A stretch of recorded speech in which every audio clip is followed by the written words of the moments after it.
Today I'm going to read Big Mamas, written and illustrated by Donald Cruz.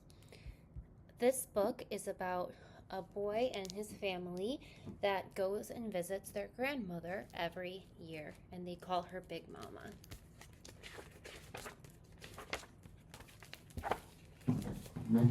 Did you see her? Did you see Big Mama? We called our grandma Big Mama.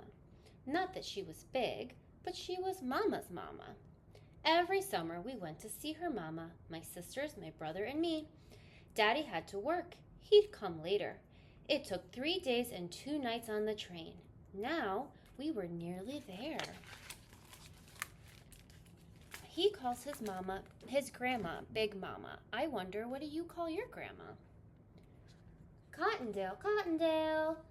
Next station stop, Cottondale, yelled the conductor to the nearly empty train. Don't leave no babies on this train. He made that same joke year after year. My Uncle Slink came for us by car. We always hoped he'd come with the horse and wagon, but he never did. We crossed back over the train tracks, a turn or two along a red dirt road, and onto the lane in front of Big Mama's house. Big Mama and Big Papa were waiting for us on the porch. There were hugs and kisses and, oh my, how you've grown and how tall you are. Is this you? Now, if his grandma is Big Mama, then I'm wondering, who is Big Papa? That must be his grandpa. Then, off with our shoes and socks. We wouldn't need them much in a few weeks.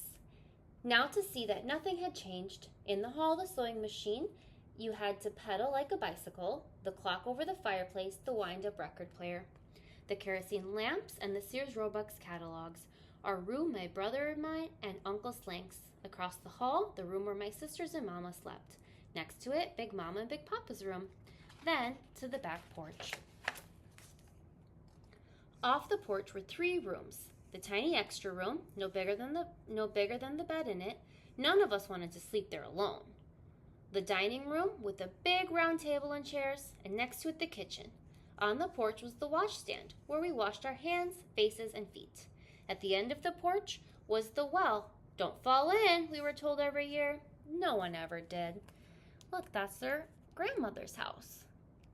Look, I guess the grandma has a dog. Oh, look, and she has chickens too. Wow, no wonder he liked going to his grandma's house. She had a lot of fun stuff there. We stood on tiptoe to watch the bucket go down and fill with water so that we could have a drink from the dipper that hung nearby. Everything was just the same. Look, and they drink water from a well. So we get water from our faucets in the sink, or maybe some water comes out of your fridge, but they got water in a well. That's different, huh? In the backyard, the chicken coop where Sunday dinner's chicken spent its last days.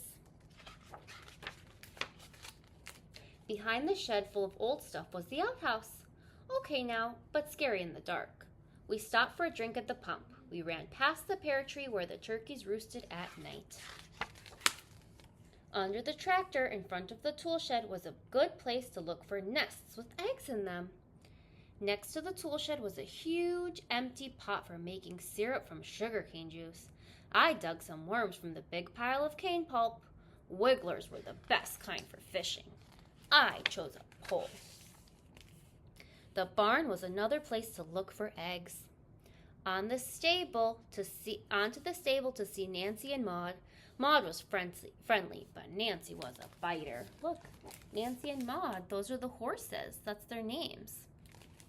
And I guess this one looks like Nancy or Maud because they're going to pet it, and this one must be Nancy because it's inside and doesn't really want to be bothered. Down the path past the cow pen and the pig pen to the pond.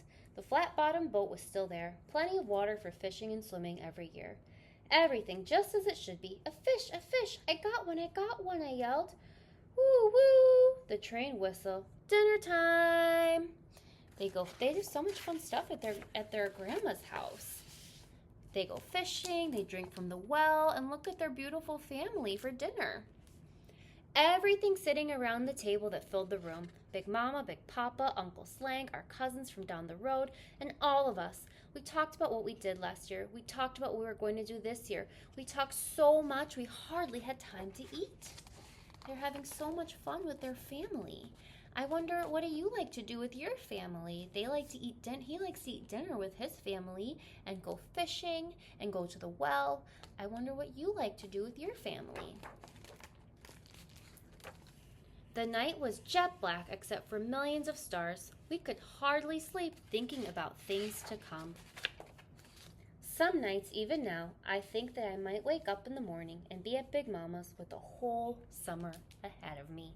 And there he is, all grown up, thinking about his time at his grandmother's house. The end.